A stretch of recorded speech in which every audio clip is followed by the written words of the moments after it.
Hello, everybody, and welcome to what I hope will be a provocative and riveting and really informative discussion as we all join together for Data Privacy Day. I love that an international community gathers on January 28th of every year to have these conversations, and absolutely encourage you to take a look on LinkedIn and to check out the social media of your choice to see the different events and conversations that are happening around the world today. It's always fantastic to see privacy professionals gathering on January 28th. And today we have an amazing group. I'm about to introduce you to some lovely ladies to talk about the work that Wendy Wong has been doing and to really deep dive into some of her work. We'll get to that in a second. Let's go to the next slide. I'm Donna. I'm Dr. Donna Kidwell. I'm the Acting Chief Information Officer here at the University of Toronto. Just joined us this summer here from U of T after being in the States for a long while, and really pleased to be here. I had the first role at Arizona State University as a Chief Digital Trust Officer and have spent a long time. I think you could kind of go back to my work in the 90s, really thinking about what our rights are as individuals in an internet age, and what kinds of policies, what kind of practice, what kind of communities do we need to be fostering. So it's an absolute joy for me to be joined today by the ladies that are here and for us to be having this discussion. Next slide. Let me give you a little bit of an overview of what we're going to be doing today. Just let you glance at that real quickly, but we're going to spend more time in conversation than on agendas. So next slide. Thank you. Let's pause for a moment to do a land acknowledgement. We genuinely wish to acknowledge that this land on which I'm at U of T at the St. George campus today, which the University of Toronto operates, for thousands of years, it's been the traditional land of the Huron-Wendat, the Seneca, and the Mississaugas of the Credit. Today, this meeting place is still the home to many Indigenous people from across Turtle Island, and we are grateful to have the opportunity to work on this land. Let me introduce you to a couple of my colleagues here at U of T, and then I'll introduce you to Wendy. Kieran and Ashley are both part of some amazing teams, and it's just a joy to really get to work with them. Kieran's our executive director and has been doing incredible work in data governance. Ashley, you've been doing amazing work in privacy. I think I'll ask you each, if you don't mind, give us a quick introduction and talk to us just for a minute or two about the work that you're doing. Kieran? Great. Hi, everyone, and thanks, Donna. Really pleased to be here. So my office at U of T really covers a couple pillars of key work. We are not only curators of data that we produce for the institution to use and generate and support our decision-making and operational work here at U of T, but we also have a data governance program that we lead, and really our goal is to enable the use of our data for the institution while also putting in the right frameworks and safeguards in using it. So we have a data strategy that really rolls out a set of key initiatives that are intended to mature our data and analytics capabilities and allow us to advance our position and ability to innovate and yet protect our data. So really looking forward to the conversation today.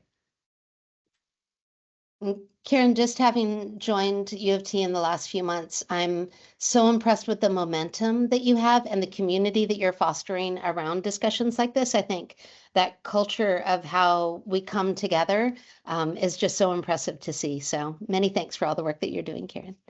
Thanks, Donna. Ashley, please introduce yourself, Ashley. Great, thanks, Donna.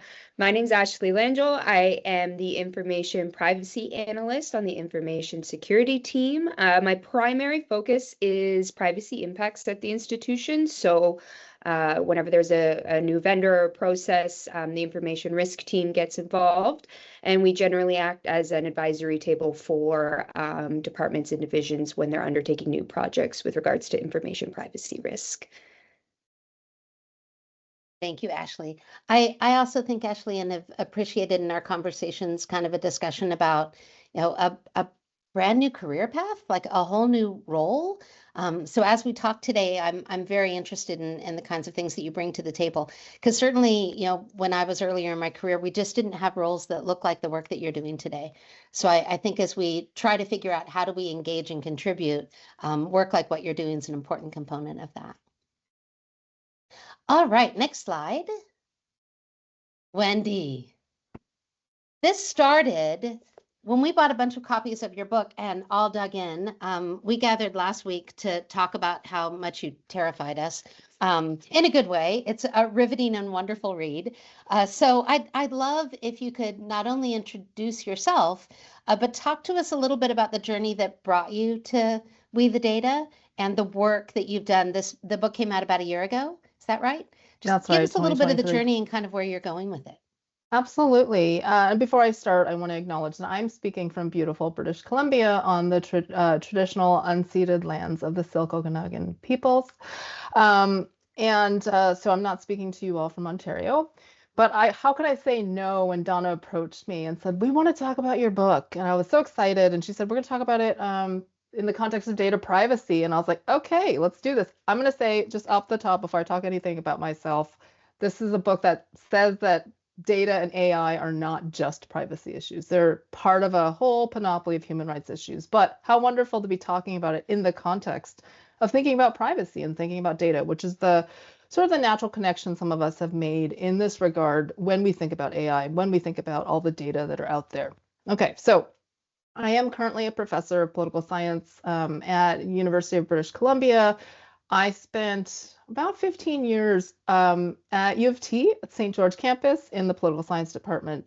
There, I was also involved in the Monk School and then later with the Schwartz-Reisman Institute for Technology and Society. I was part of the sort of founding group of research leads for that organization, and it's taken off in so many great ways. So I was incredibly lucky to spend tons of time in Toronto with a bunch of really cool scholars thinking about issues of global governance, thinking about human rights, and I spent a lot of my career actually thinking about NGOs, non-government organizations, and their work in global advocacy. So that's really the lens with which I approach my work.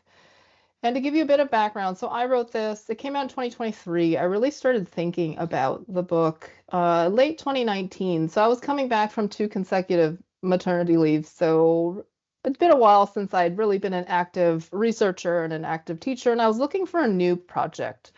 And at the time, I was spending a lot of time thinking about my kids, of course, and seeing how much people were posting about their children online, which of course a lot of people do, and this is something that we have enjoyed about social media and about the sort of connectivity we found in this century.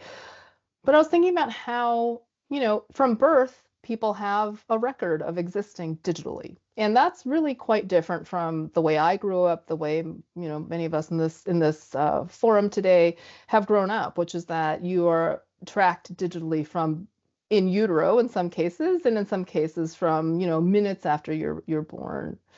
And how does that really affect the way we think about ourselves and the way we think about one another? So that's really it was sort of a personal dilemma, but it became academic. I started thinking about this. A friend of mine was, telling me about how AI had advanced such that this is, remember, 2019. So, universal translation between languages was possible and on the horizon. Of course, now in 2025, we think, oh yeah, old news, right? But at the time, it really dawned on me. So if AI systems are really capable of, shifting between the nuances of language, which we often think of as a very contextualized way of living, because, communication is not just about the words, it's about the way we communicate those words, what kinds of inflections we put on those words, how words are defined versus how they're used. So what does that mean? And the more I dug into the AI writing at the time, which was largely written by computer scientists, some economists, some philosophers, everyone was saying AI was going to change the way we live. It was going to change humanity forever. Very dramatic and a little bit scary. So Donna, you said you were scared. I was scared. But then I, sort of got my social science self together and said, well, somebody's got to talk about the actual societal and political implications in addition to the economic upsides, the technical upsides, the efficiency upsides. And so I really thought about this again through the lens of social movements, through activism, how it is that people have engaged with these sorts of things, and also through the lens of human rights. So if human rights are about what it means to protect a fundamental life of a human being, what it means to live a sort of dignified life, how do AI technologies affect that? if, as I was writing through the course of the book, they can mimic actual living people. We all know from ChatGPT and now DeepSeek, they can mimic the way we think, right? What does that mean for how we live?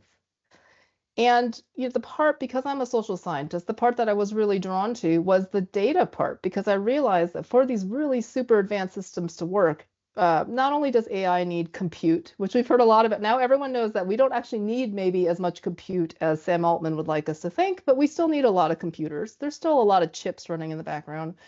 We need algorithms, which is something that we focused on a lot before, what algorithms are doing. But they all need to, the compute and the algorithms can do nothing without the data. And the data are what underlie these systems, or what give the systems meaning when they spit out output.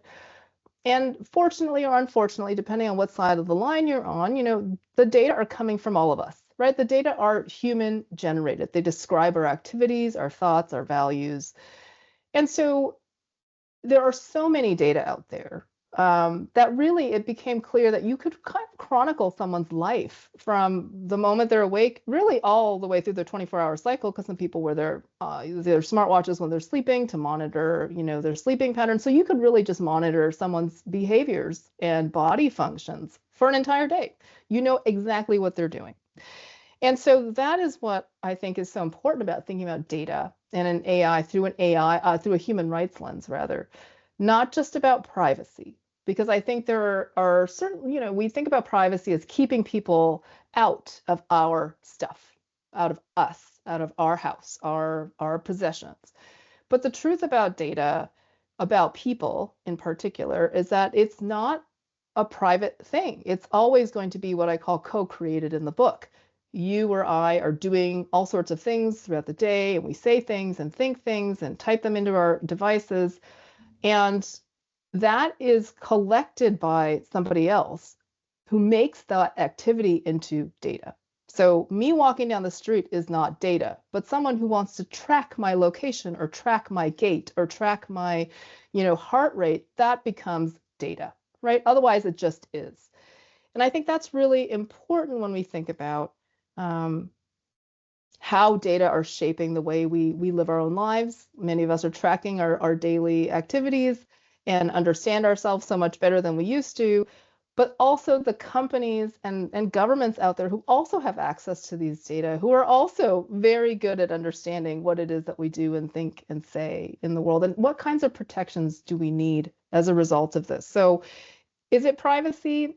Sort of, but it's also more than that. It's about autonomy, it's about dignity, it's about human communities, and it's about equality between human beings and between groups. So I think I want to encourage folks to think about it that way to start. And also just the punchline at the end of the book is it's not just enough to think about what we can do with AI. It actually is, we have to understand what we need to we actually have to know what we need to know in order to use these tools effectively, to have literacy, in other words, around data, around AI, around computing and digital technologies in general. So thank you so much for having this event. It really is fascinating to take a moment and kind of reflect on the journey that we've been in just since the pandemic, and to then kind of see the crescendo, I guess, of data. As you're talking, I was thinking, I would best guess it was about 10 years ago, where the phrase I heard a lot, I was in Austin, mostly ed tech, and the phrase that I would hear is data exhaust. As students had a lot of data exhaust. And I thought, what an interesting way of framing what I thought of as a kind of digital footprints, more as a creative expression of the mouse movements and all the other kinds of things that we do. So for me, they were a form of passive expression, not necessarily exhaust. But then if you're thinking about reclaiming or using something that is a latent but unrecognized resource, data is the new oil. If that's kind of where your thinking's coming from, then it would feel like exhaust.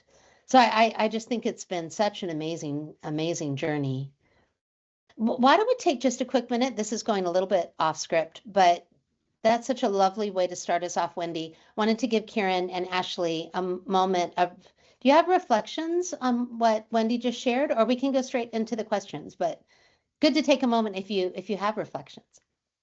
Yeah, I mean, I think for me, especially after reading this book and being a mother, it was like terrifying to kind of look at it from that different lens. But I think for myself, after reading it, I thought, wow, I was, don't mean to age myself, but I was born in a time where I was kind of born with this innate sense of privacy. My stuff wasn't as out there as it is now, and that right has been fundamentally taken away from my daughter in many regards, because we've sort of normalized this practice of this mass collection of all of our data. So I think for me, it's really forced me to kind of sit back and be reflective of my own practices and what I've taken from her just by oversharing sometimes, even though I work in this space, right? So I think it's really interesting when you look at it from that lens.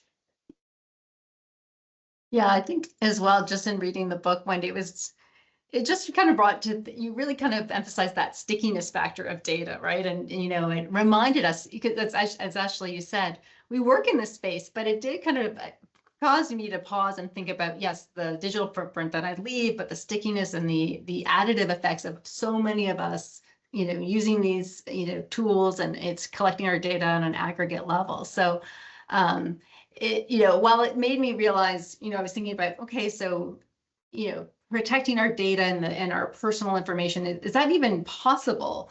But I felt, and I'm excited about the conversation that's to follow around, the human rights and how do we establish the norms, of where our data flows. And I think that's, where it gave me, I guess, optimism to think about, how do we actually control this? But it shifts the mindset of what we actually need to do. It's not about guarding every little piece of data, because we know it's ubiquitous and it's out there.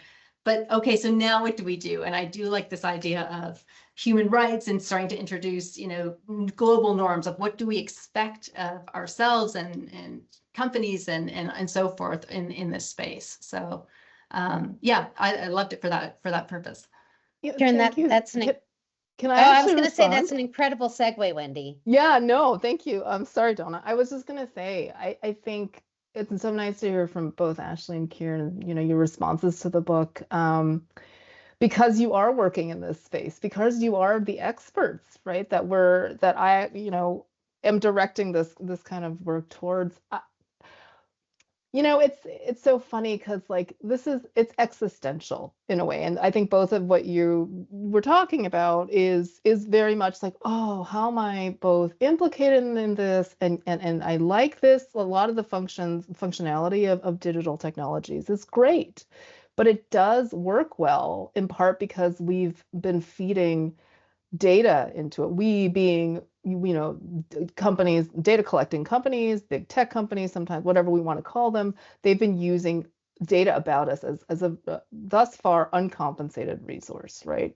Which is not to say I think we should be compensated, but I do, because I think there are problems with that model. We can talk about that. But I think that we need to recognize the ubiquity of these data collection processes, whether we want that to be part of what it means to live a human life in the 21st century and going forward.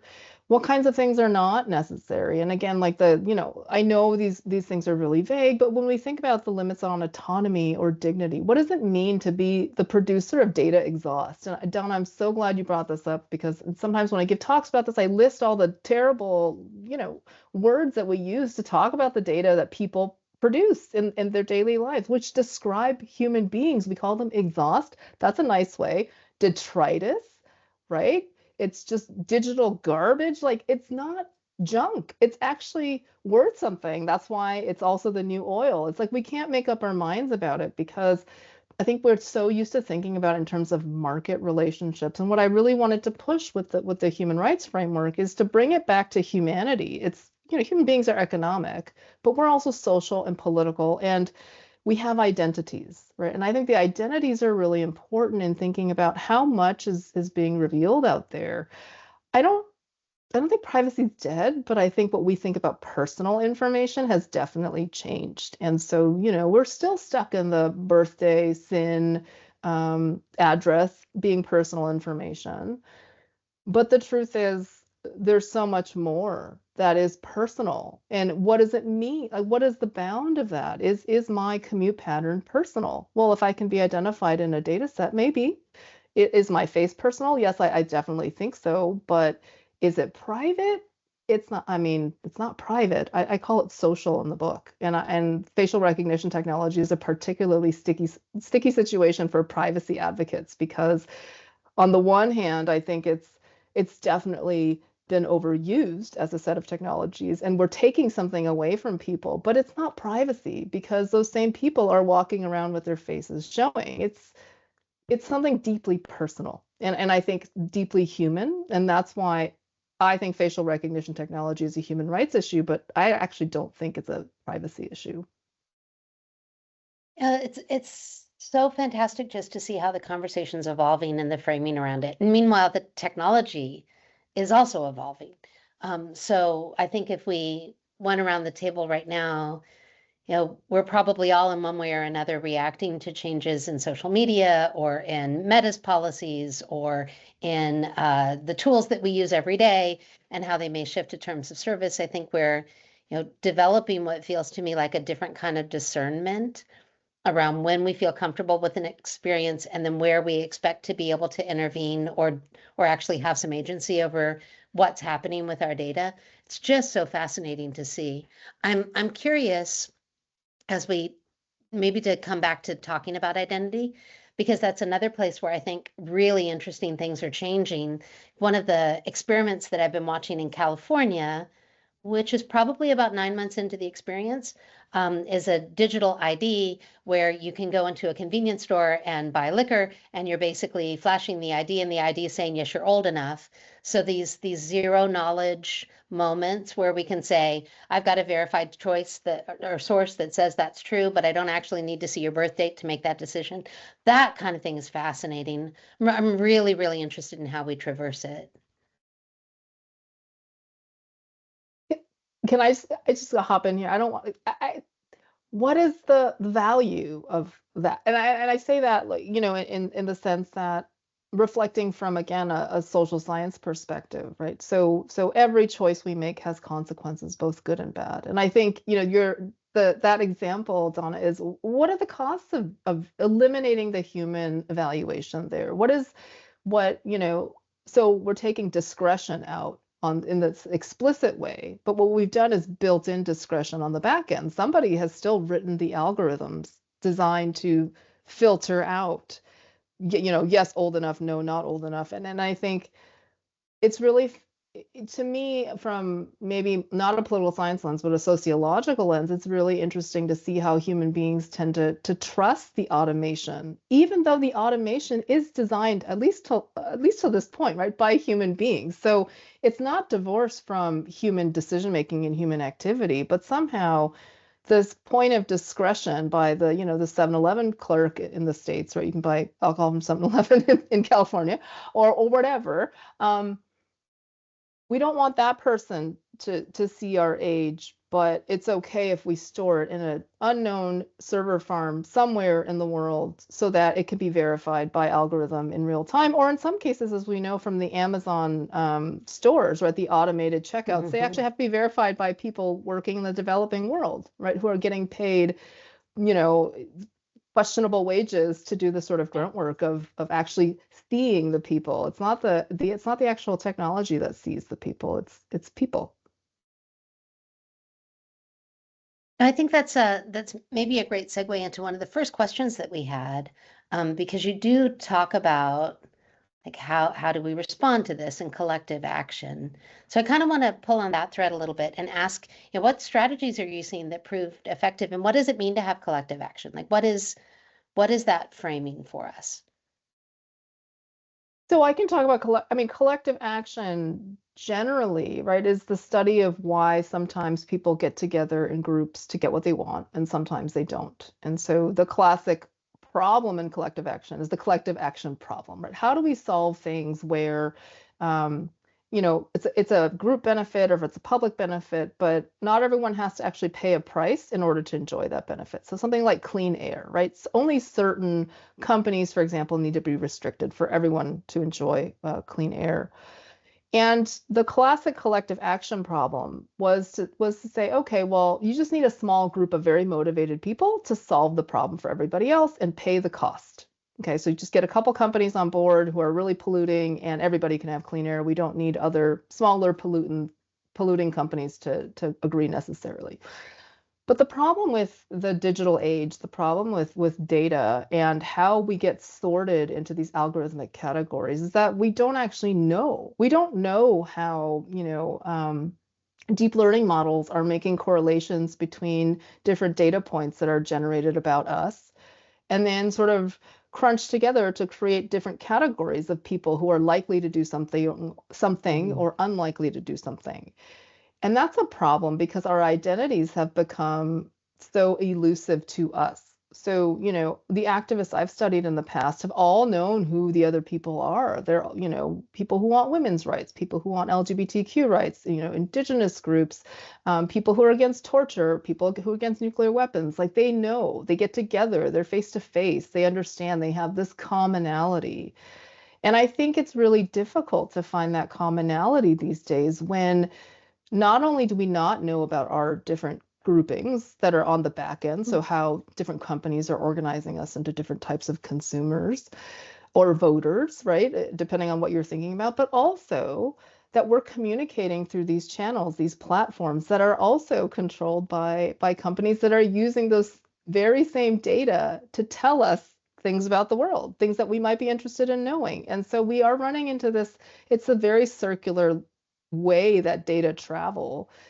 And so I think it is really tough, Donna, to work collectively and to know what's right because of the way our interactions have become so mediated by digital technologies that are dependent on and make lots of use of and collect data about their users. I find this to be a fascinating moment and just looking back at how things have evolved, specifically because we're seeing more experiments in federated models and distributed models. So I'm very curious for things like what's happening right now with Blue Sky, where some of the fundamental premise is more leaning towards governance by the groups that actually decide to participate, algorithms that are fed and by the community as opposed to Blue Sky as an entity. It's such a different positioning. I'm very curious about how some of the underlying protocols that are being developed in the groups that are actually thinking deeply about that then see themselves expressed in a technology, and then do people actually decide to adopt it if they're we're at 29 million people or so right now on Blue Sky. So just watching how that works and how we get to make those decisions and have agency in it is really fascinating. Karen, I might ask you a little bit, because your work is mobilizing and bringing collective consensus. Like you're trying to do that on a highly distributed campus. So are there pieces of this collective action that you would reflect on as you think about the work that you're doing on a university campus trying to wrangle this? An interesting question. Yeah, and I think I was going to ask Wendy, it's similar. Like, I think it starts with, just general, we were talking about this in the book club, just general literacy and understanding what's happening, right? And I think that's the beginning phase of collective action and having a common understanding of what are some of the challenges that we're trying to face? How do we actually start to solve them? How do we solve them in a more consistent manner? I guess that's one, challenge that we have in a decentralized environment, is that while we all want the same, I would say generally we're all looking to move in the same direction, but we do want to do it in an efficient, realize economies of scale kind of way of doing it, but and learn from one another as we go through it. So I guess that's kind of been our experience here, is bringing people together across the institution to say, and I think we want to do that more, almost, almost more on a case by case. Like, I think there's this theoretical notion that this is what we have to solve, and then there's like, here's like the pain point today that's being faced, and then people can come around the table saying, I'm having that same challenge as well, and how do we jointly solve for those things? So I do wonder if that's kind of on the grander scale as well. Is there, kind of just that general literacy of what are the challenges? How do we kind of create that collective voice, and then start to put, recommendations or, or suggestions forward so that we can actually realize the change. So I guess that, I don't know if that's a parallel at all, and Wendy, in terms of what you've seen between maybe at an organizational level and then a broader scale view. Yeah, I mean, I think that, well, I mean, U of T is an organization that will face collective action problems because it's a collective, right? And so anytime you have lots of people, whether it's like 1 million people or, 60,000 people or 500 people, you're going to face some kind of if you want to do something together, if it's a collective enterprise, you're going to encounter most of the time in intermediate to large groups, some kind of problem that you need to solve that not everyone agrees to what extent it needs to be solved, or that there is even a problem at all. So in that sense, I do agree with you. I think literacy is something that needs to be developed. And when I say literacy, in the book, and also generally when I talk about literacy, it's not like everyone needs to be a data scientist or everyone needs to be Ashley, right? We don't all need to be specialists in this. I actually think the bare minimum is just understanding what we're actually working with when we're talking about data and the scale of it. And what is data? I actually think that in the beginning, I got a lot of feedback from audiences outside of academia. Like, when you say data, I'm really freaked out because it sounds so technical. I'm like, yes, that's right. So there's stigma around the term. And I think it tends to be monopolized by scientists or by elites. And I actually think if we start thinking about data as less scary and more just of like a normal human processing the world, we experience so many things every day. We make data in our own heads. Like, this is a car, this is a dog. I should open this door by pushing, not pulling, whatever it is, right?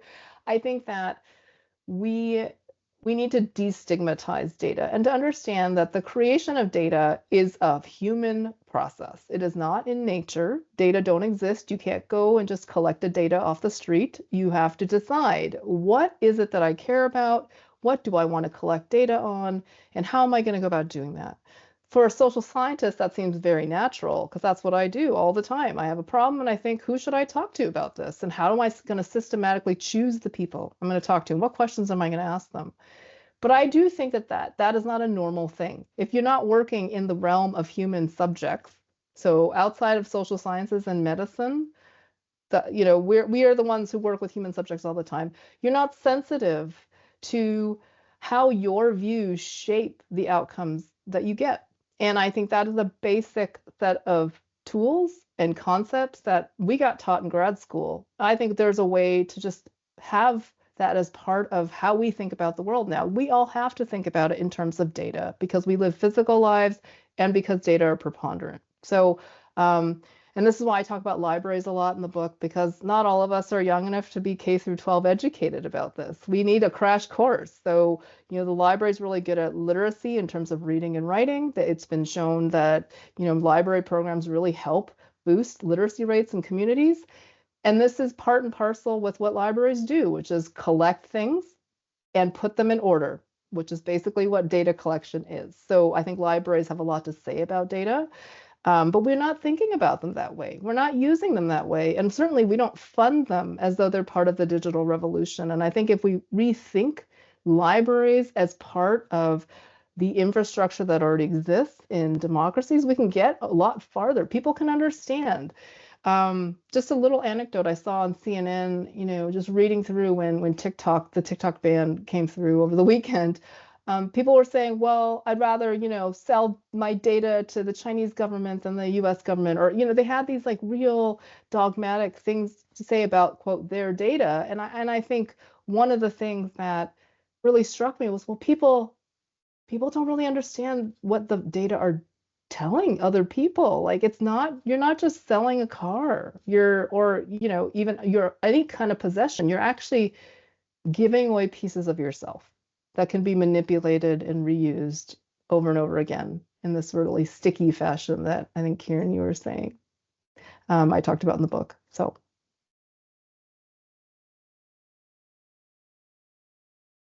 I kind of want to build on that a little bit because I know, Ashley, and I'm going to invite you maybe to talk a little bit about this. You've been really thinking about what a privacy program would need to look like at a university like us. And then we're, of course, blessed to not only here at U of T to have Robarts, and they're like 44 libraries, but then there are 100 branches in the TPL. So we're in a community. Actually, if I move slowly enough, you can probably see like the library poster behind me. Like we live in a community that really is fostering and encouraging that. But I'm curious, Ashley, as you think about a privacy program, what are like the top things that you see that that program could be doing that would help us to build this out? That'd be a fun thing to talk to Wendy about. Yeah, I mean, I think, and Donna, we've had conversations about this, but I think one of the way that especially vendors and big tech kind of get away with this mass consumption and collection of data is they give you information in pieces. And then so many privacy programs are focused solely on the regulatory component of things. So we're really when we're asking people to care about their privacy, we're asking them to take stances, and we're asking them to make informed decisions, and we're giving them these little bits of information, and we're not giving them the whole picture, and we're not really teaching them that this is a fundamental value that permeates all areas of their life, then we can't really expect them to form any real opinion about the matter and to make these informed decisions. So for me, I'm a big advocate of kind of like privacy in practice is a word that Donna and I have discussed a lot, building our comms and our teaching and our education for more of a fundamental sort of, and I always hate using it, but because I feel like it's a little overdone in the space, but that privacy of by design, just really injecting it into everything we do and teaching people how to care from it from the onset and not an afterthought. And that comes in very, we have to do that in many different ways. But I think that education piece beyond regulatory compliance is massive when it comes to asking people to make informed decisions. Thank you, Ashley. I'm also noting a wonderful link Professor Wong put in the libraries, so noting that, and kind of want to encourage the folks in the chat to have the conversation alongside us, certainly as we queue up for the next few minutes when we'll shift over to a bit of a Q&A. We're all watching the channel too, so we can build upon the conversation that you guys are having alongside us. You know, you touched a little bit, Ashley, and just mentioned briefly some of the big tech. But Wendy, one of the things we talked about was, holding our big tech colleagues accountable. What are the mechanisms by which we can look for greater transparency, accountability? Like, what are the kinds of things that we can actively be doing there?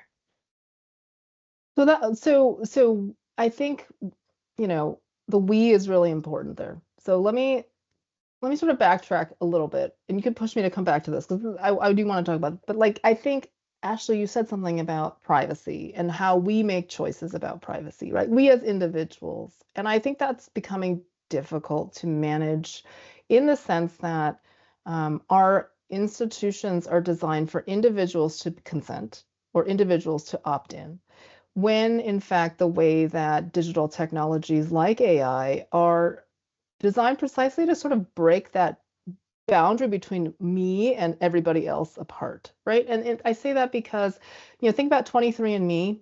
I know most of us know what 23andMe is. If not, it's the spit collector test you can purchase and then find out all about your DNA and your genetic heritage. Now, when you do that, of course, you get information, you opt into it, but then the company knows your DNA profile. It has your DNA data. And what do DNA data tell us? It tells us who we're related to. So maybe Ashley opts into 23andMe, but her mom and her dad and her siblings and her cousins don't even know about it. But all of a sudden, everybody related to you genetically is in that data set, right? I'm sorry I picked on you, Ashley, but I'm just looking at you.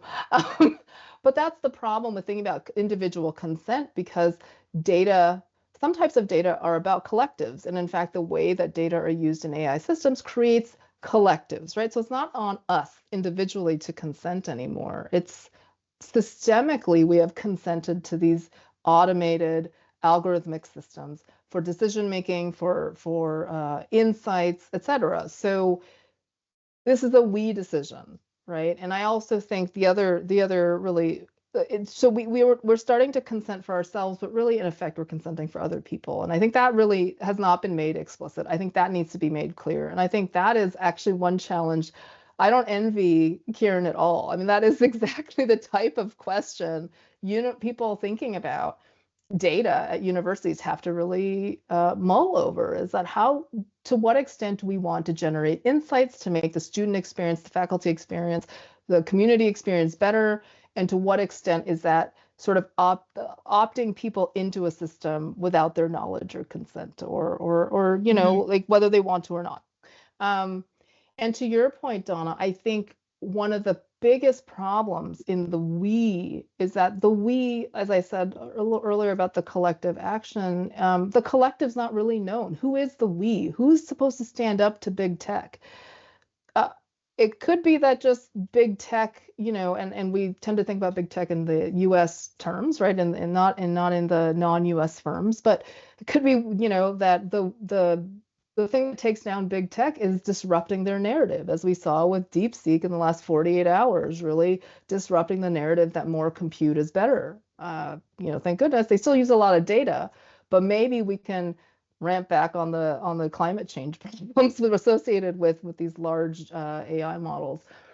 But I also think that it's really difficult to say who is involved, because if it's a fundamental change in how we live, which I happen to think it is, that it being AI and it being data about people and datafication of society, then the we is everybody. And so I think what's important is to figure out who's going to do the work. I think governments certainly have an incentive to beef up on their knowledge of not just what AI does or what defines AI. I mean, you see a lot of government publications about the different types of AI. I don't know if that's necessarily going to help them make better policy, because the underlying assumptions about the importance of AI, that AI is going to be better than humans at X, Y, and Z, or that, we are going to justify the rampant collection of data about people to funnel into these models because it'll solve whatever problems. I don't think that's been answered. And I think until policymakers confront that question head on, what is AI actually for? Is it just to boost the GDP? Is it to, create more jobs? Is it to make humanity better or live forever, or whatever that goal might be? We haven't articulated that. And so when people talk about an AI arms race, to me, a race has an end. It has a beginning and it has an end. A race with no ending is not a race, because you don't know where you're going. And I actually think it's sort of like thinking about nuclear weapons too. It's like, how many nuclear weapons is enough? Right? How many GPUs is enough? Like, if the answer is infinite or there's no definitive answer, we're not in a race. I think we're just, in a hurry to get to nowhere. And I think policy needs to be made around a goal, right? Especially with regard to a technology that's as invasive of human life as AI has turned out to be. It's almost dizzying, and reflecting on your book, which I probably harassed my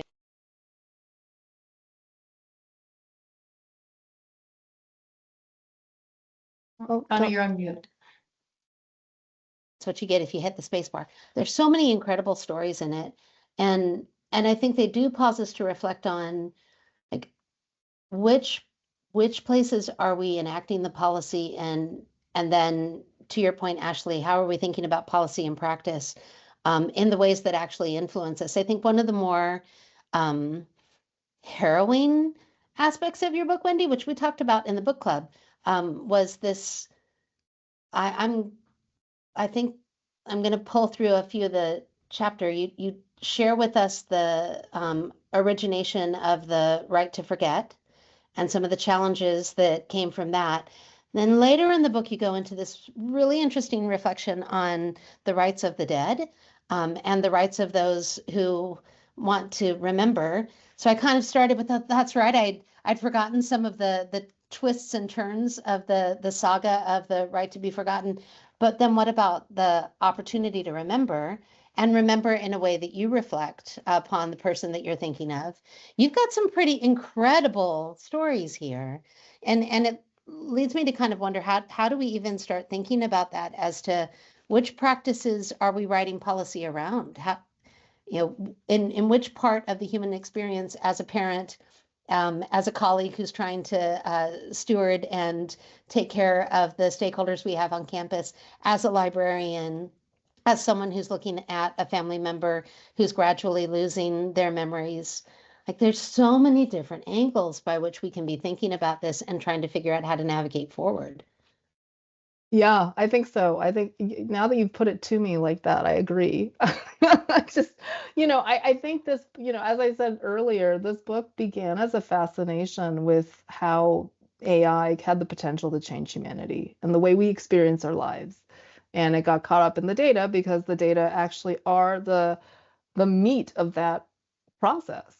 Um, I think you just articulated a whole bunch of potential collectives there, right? So in the algorithmic soup that defines our lives, at least through data, you have now identified some stakeholders who exist in real life who have perhaps, some different interests, but probably have things to unite them to think about, what is my stake in this as a librarian? What is my stake in this as a higher education educator? What is my stake in this as a privacy professional? And I think these are really important places to start thinking. And I'm so glad I generated this kind of terrified brainstorm. I just have to note, I gave this talk at Exeter in the UK, and one of my question askers said, I find your book very optimistic because you've staked it on human rights. And so I was like, wow, that's the first time I've heard that, because most of the time I'm hearing like, oh my gosh, like this is so freaky. I actually, in the process of writing this book, became much more encouraged by thinking through these concerns, right? By thinking through how many different facets of life could be affected by data, by AI. And there are many more that I didn't talk about, but I think it actually gave me hope that we can do something, because when you think about AI as this like amorphous specter, then it's like, well, what do you do about AI? Well, I don't know. But if you break the problem down, like if it's a compute problem, an algorithmic problem, and a data problem, then you can start solving that too. You can start in that way. And that's usually what I talk about. I say like policymakers really need to think about data, not about algorithms. They're not good at algorithms. Compute is like a sort of an abstract material thing. And that, but we need to think about data because that's about people. But Donna, I think you articulated another way, which is, are there places where our analog lives can come together to think about the things that we hold in common, and what's at stake in the digital space that's different from the analog space? And I don't claim to speak for any group at all, because I think that there's so many different ways you can cut at this. But one way is to think about, is it our social groupings? Is it our professional groupings? What is it that's gonna bring us together? What bonds are strong enough in the real world such that we can think about some of the common threats or changes or benefits that data can bring to our lives? Yeah, that's such a lovely sentiment. And we had a few questions that came in preparation. One of them was around marginalized and vulnerable populations and what kinds of things that we could be doing, what kind of policies we could do.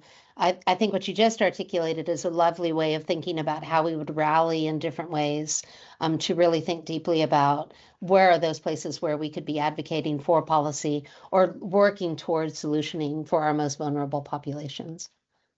I think that's the low-hanging fruit, right? I think that's where we start, and it's unfortunately almost always, we're the same groups that are marginalized in an analog world are marginalized in a digital sense. And so, I think of the work of Petra Molnar, for example, who has looked at the way that facial recognition and other surveillance technologies have been piloted on refugee populations trying to cross a border for a safer place to live, right? Their lives are threatened and they want to go to a safe haven, and they are subject to some of the most invasive, intense digital monitoring of that has been used on human populations. You think about how police departments have used facial recognition to basically, magnify their biases against Black and Indigenous populations. So, you can sort of go through these low-hanging fruit and say, yeah, those are those huge red flags, those blaring lights. Yes, fix this. But I think more generally, then we also have to think about what are the sort of maybe less explicit ways that we are being channeled towards certain outcomes, certain ways of thinking, certain assumptions about the world. I mean, one of the things is AI is going to make things better. We need to champion AI. We need to funnel all kinds of resources into AI. without necessarily thinking, okay, but what is it actually going to solve? What is AI going to, cure cancer? I mean, people say that all the time. I don't really know what that means. There's so many types of cancer. What does this mean? AI is going to fix climate change. Well, not if it takes so many nuclear, power plants to power the GPUs to make the answers for climate change. I think we should just drop that, from a climate change perspective. And I think there's a sort of faith in technology that has taken hold of us because AI is called artificial intelligence. It could be called computer prediction, and then maybe we wouldn't believe in it so much. It could be called throwing data against the wall and seeing what happens, and we also may not like it as much. But it's been called artificial intelligence for a reason. And so I think as a political scientist, I encourage people to think about who is actually creating these technologies and what are their interests? What do they want? What is, at the end of the day, their vision of the world that they want to live in? And does that comport with what I want? And we're sort of already seeing this technocratic, oligopolistic class that's risen up, creating the world in their interest. So we'll see what happens. But again, these developments are so quick that a disruptive force like DeepSeek has, at least cut off billions of dollars of value for the day for NVIDIA. We'll see how this goes. I mean, things could change on a dime. So, and I also think this is a lovely segue into another question. I don't know that these questions were coordinated in this way, but your response is turning out nicely for it. Okay, so we're talking about the intent of those who are creating and architecting these systems. Somewhere in there is an hopefully evolving forward, a conversation around consent. And so and I think a lot about consent, in part because I think so much of what we do in practice, like the cookie comment there, the cookie selection on a website is not a terribly consensual act, or clicking on a terms of service that would take you 2 hours if you actually read it, not a terribly consensual moment. So I'm curious about how that's evolving. And one of the questions, let me make sure I ask it right, was how could we ensure a human rights framework remains robust and relevant when we're talking about something like the evolution of consent? Yeah. I know. So consent is built on this idea of understanding and knowing what you're agreeing to. So it's also tied into autonomy, right? So in order to create a consent structure, you need to treat people with dignity as though they have the capacity to consent. And then you need to give them information such that they can make an informed decision that is true in line with their autonomy, in line with their agency. And so this is why I do break it down in the book in terms of human rights in this way, because I think it really strikes at this question of consent or this question of privacy or whatever, what have you. They strike at these 4 values I talk about in the book very much. So consent is about autonomy and dignity. I think to a certain extent it's also about equality, because we want to think about how this information is distributed, who gets asked, we all get asked in an equal way. And also thinking about the communities we build as a result of this consent. Now, I don't think the tech world is the only place where we consent to things that we don't read or don't necessarily understand. I'm always signing consent forms for my children's activities that absolve me of any sort of ability to basically, to call the gym or the space on any sort of injury, right? I can't sue. Okay, so that's a term of, I've consented to that. I don't really actually understand in a real way how that would work if something were to happen. So that's a sidebar. But I think consent is something that only works if we're all on the same page and we know exactly what it is we're saying yes to. So this is why literacy is so critical. We need to understand to the best that we can what it is we're consenting to.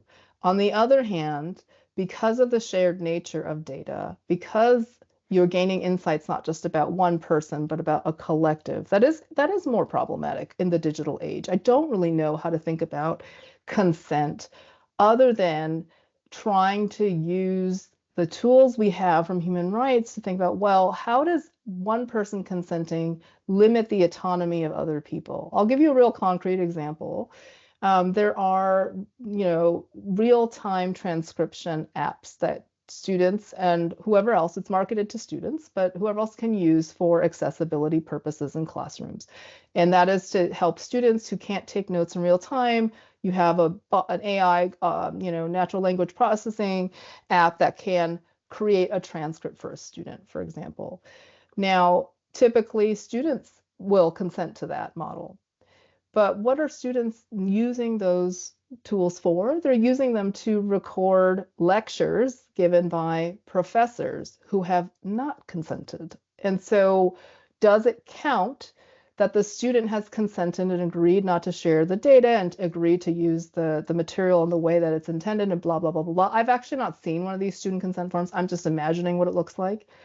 If a student signs with the company, does that count for, let's say, me, if I'm the one being recorded and transcribed? I didn't say I wanted that tool. Of course, I want to provide an ability for students to access the information I give, but I never had to sign a consent form to use a particular AI tool. And so it creates a real dilemma. On the one hand, you want to serve, you want to make knowledge accessible to students of all abilities.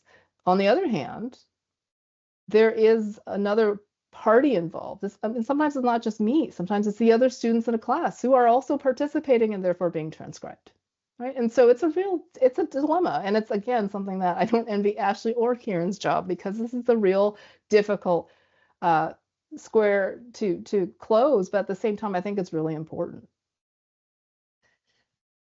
I am so grateful that Kieran and Ashley have these jobs and that you're here thinking about these things and helping us to have the conversation. And that I think we had 132 people that joined us for today's conversation. I'm so grateful to all of them. I think that we've got a slide with some contact information that we might put up real quick. We had one question from Jess White around evaluating whether or not we should be building our own. That's a conversation we should continue to have, because I do think that there's some real opportunity for us to be thinking about where we come together and how we invest in our futures, how we actually do that work. Any other final questions in the chat before I? Okay, well, I'll keep my eye there. We can kind of handle those with actual text, written responses if you do have any. Kieran, any last words before we close out? No, just this has been incredible, great food for thought and lots of, planning ahead. I think we've got a great team here at U of T to keep moving forward, and just really excited about the challenge. It's challenges, but opportunities ahead. So thank you, Wendy, for your insights today. It's been really, really fascinating. Ashley. Yeah, I just want to say, obviously, thank you to everyone and thank you to Wendy.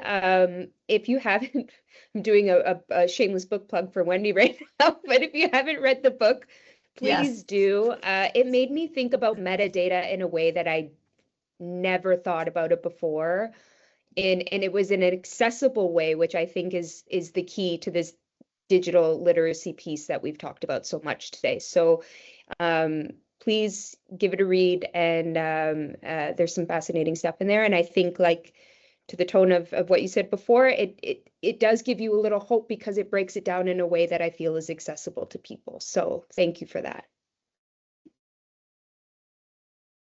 Wendy, thanks so much for being here. Thanks Thank for you. all the things that you've been doing since 2019 when this fascination took over. And I can't wait to see the future work that you do. I expect that as that evolves, we'll invite you back and we'll continue the conversation. Oh, thanks. Can I just thank the wonderful women on this panel? Thank you, Kieran and Ashley, for taking the time, and of course, Donna, for putting this all together and for plugging my book for me. Thank you. I appreciate that. There is a free version of the chapter on what happens to data when you die. If anyone's morbid and curious, it is free. It's available on the IEEE Spectrum. That's a magazine that is published by the IEEE. And last I checked, it was available online for free. So you can read a little bit about what happens to data when we die. Well, go forth, have a fantastic Data Privacy Day. We'll see you guys again next year, where we'll gather on this topic, and then in between, for sure, we'll continue the conversation going. Have an absolutely great afternoon. Goodbye, everybody.